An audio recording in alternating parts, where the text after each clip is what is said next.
ଅନୁଗୁଳ ଜିଲ୍ଲା ହଣ୍ଡପା ଥାନା ଅଧୀନରେ ଏକ ଗ୍ରାମରେ ଅଭାବନୀୟ ଘଟଣା ଘଟିଯାଇଛି।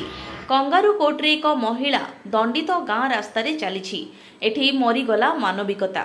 किछि धार टंका सुझी न पारिबारु हाथ बांधिबा मुहरे कला बोलिबा एवं बेकरे चप्पल माड़ पिंधाई गाँ दांडरे बुलेइबा सभ्य समाज गालरे शक्त चटकणा सदृश। बहु लोक एहाकु देखुचंती, मोबाइल रे वीडियो उत्तोलन करी मजा उठाउचंती, हेले एपरी घृण्य देखि केही प्रतिवाद करुनाहांती। अंचल रे एही अभावनीय घटना को आज को 10 दिन बीती जाइथिले मध्य पुलिस प्रशासन कोनोसी त्वरित और दृढ़ कार्यानुष्ठान न नेबा चिंताजनक। एबे भाइराल वीडियो माध्यम रे समस्त अभियुक्तंक विरोध रे कार्यानुष्ठान करा जिबाकू दाबी होईछि। Bureau report D news Odisha.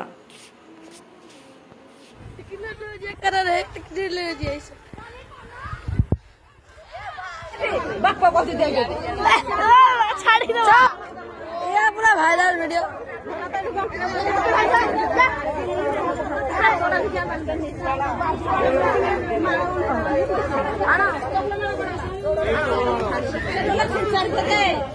आदि हेदा का बुलाबो म दुकान दुकान बिक्री दियो हेदा न दबा दुकान एखु चल